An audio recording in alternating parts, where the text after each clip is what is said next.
quando ele diz: combati o bom combate. O que significa combati o bom combate? Será que nós estamos vivendo numa guerra? Será que nós estamos vivendo numa luta? É incrível porque essa expressão combater o bom combate é uma expressão desconhecida da maioria dos cristãos. Porque a maioria dos cristãos, como eu falei, quando eles pensam na vida cristã, eles pensam numa vida regalada de muitas bênçãos, de muita comodidade e uma vida tranquila, sem problemas, como se fosse um paraíso aqui na terra. Mas a vida cristã é uma vida de luta, de combate. É por isso que Paulo diz: combati o bom combate.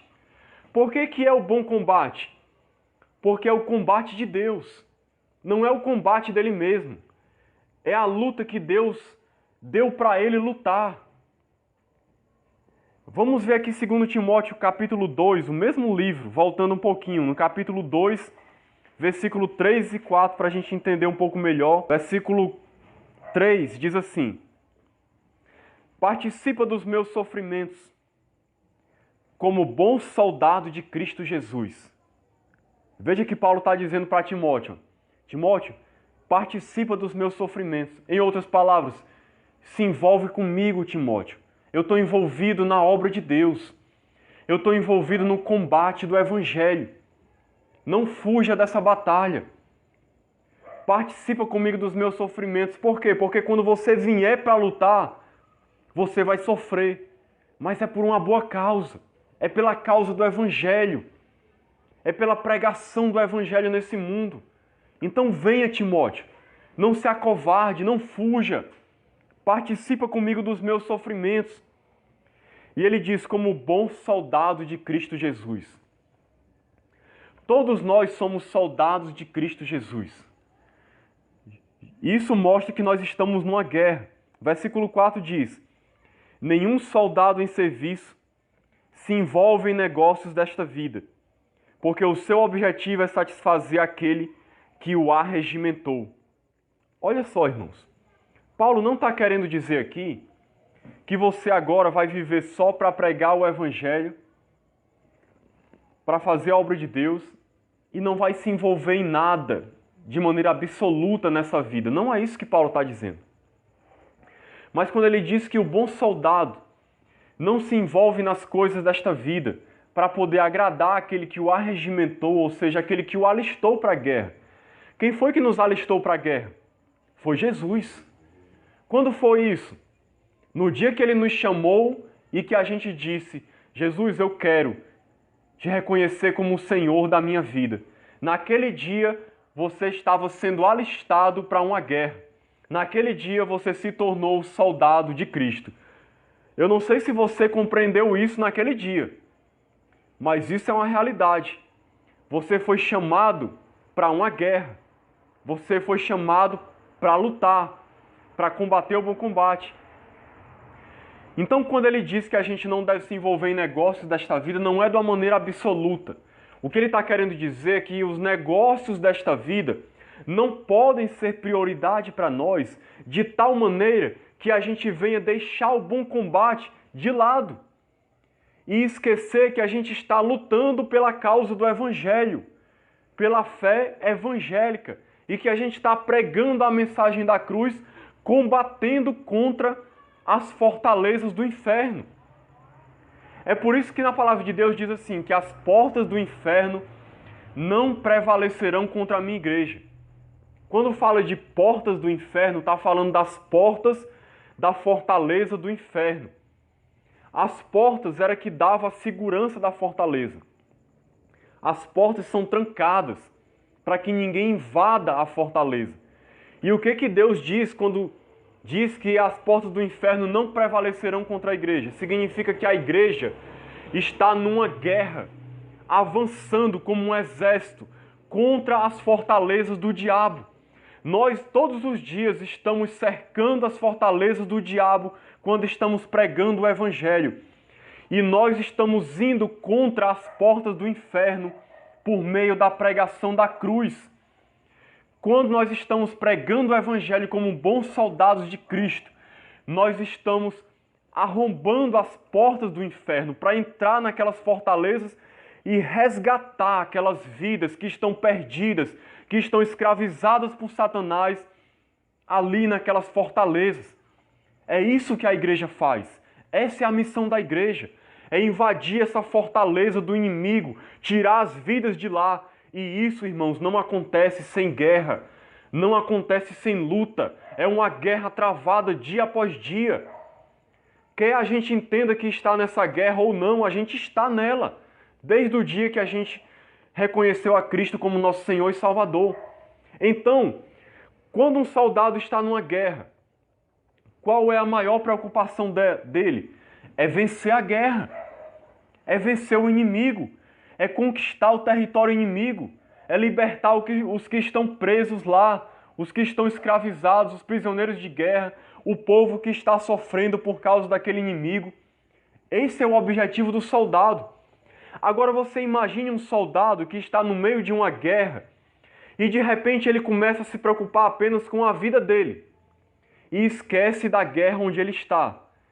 E aí ele fica apenas telefonando para sua casa, falando com a sua família, procurando resolver os negócios da sua vida, enquanto os outros soldados estão no meio da guerra lutando, dando seu sangue, dando a sua vida. Que tipo de soldado seria esse? Seria um soldado que seria uma vergonha para a sua nação. Ele seria um motivo de desonra, um motivo de vergonha, uma coisa inglória. Um soldado que não está nem aí para os seus irmãos que estão ali morrendo naquela guerra por causa da causa que eles estão lutando. Então, como soldados de Cristo, que estamos combatendo o bom combate, nós só devemos nos envolver nas coisas nessa vida o quanto for necessário para viver.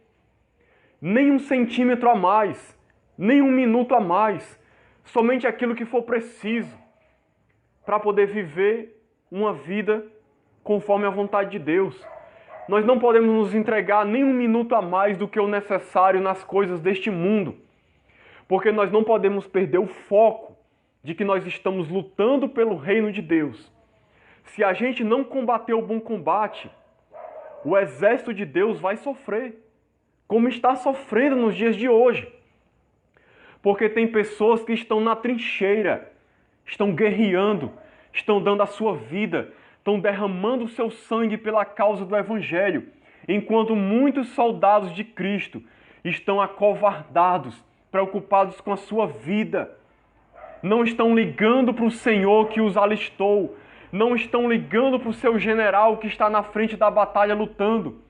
Eles estão preocupados somente com a sua própria vida, enquanto o exército está lutando contra o inimigo. E isso é uma vergonha, irmãos, para quem vive assim. E a vontade de Deus é que a gente combata o bom combate. Um dia nós vamos ter toda a eternidade para descansar.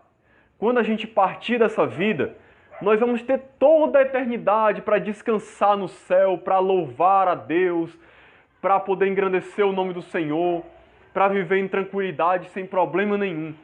Mas esse momento passageiro agora dessa terra, a prioridade é combater o bom combate do Evangelho. É pregar a mensagem da cruz. É resgatar vidas para Jesus. É invadir as fortalezas do diabo. É trazer para fora aqueles que estão morrendo sem Cristo, aqueles que estão escravizados e que Deus quer contar conosco na trincheira de guerra, irmãos. Tem soldados que estão sofrendo porque estão lutando sozinhos ou quase sozinhos na trincheira, enquanto tem soldados que estão dormindo. Estão dormindo. Você imagine, eu estava me lembrando de uma ilustração do pastor Paulo Júnior, um general chegar numa trincheira de guerra e de repente ele vê um soldado lá jogando videogame. Você imagine como é que esse sargento, esse general, não ia ver aquela atitude. E eu não estou querendo dizer aqui que jogar videogame é errado. Compreenda bem o que eu vou explicar. Eu estou falando aqui de prioridade, daquilo que é mais importante na vida. Porque tem pessoas que perdem seu tempo precioso com coisas fúteis, com coisas que não têm valor eterno.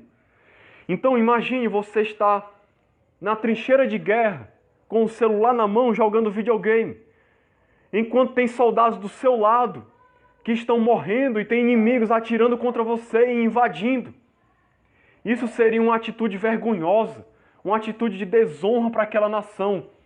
Esse soldado, com certeza, no exército físico, ele seria preso como um traidor por estar batalhando ali pelo seu país e não estar servindo como deveria. Mas, infelizmente, muitos cristãos hoje vão chegar no último dia da sua vida, mas eles não vão poder abrir a sua boca e dizer como Paulo, combati o bom combate. Eles não vão poder dizer isso, porque eles não combateram o bom combate. Eles não viveram para Cristo. Eles não entraram na guerra. Eles não se importaram com a guerra. Eles não se importaram com a pregação do Evangelho. Eles não se importaram em ir contra o inimigo das nossas almas. Eles só se importaram consigo mesmos. Eles só se importaram com seus próprios problemas. Eles nunca combateram um bom combate. Eles nunca entraram na guerra. E isso vai ser uma vergonha, um motivo de vergonha eterna para essas pessoas. Você imagine, no dia que você chegar diante de Cristo, imagine, eu quero que a gente imagine isso, porque a gente um dia vai estar nessa situação realmente. Imagine a gente chegar diante de Jesus, o nosso general de guerra, que nos alistou, que nos arregimentou para a guerra. E com que cara nós vamos chegar diante dele? Eu quero que você pense nisso. Com que cara nós vamos chegar diante dele? Que relatório nós vamos dar de como nós travamos a luta que ele nos chamou? O que a gente vai dizer? Será que ele vai aceitar desculpas do tipo assim, Senhor, eu não tive tempo. Era tanta coisa que eu tinha que resolver, que eu tinha que fazer para mim mesmo, para a minha vida, para a minha família, que o Senhor nunca teve lugar. Eu não tinha tempo para te buscar, para fazer nada para ti, para te servir, para te honrar. Os meus talentos eu enterrei, os meus dons. O que você acha que Jesus vai dizer? Você acha que ele vai ficar feliz? Você acha que ele vai ficar satisfeito? E o Senhor julgará a vida de cada um. Então que a gente pense nisso.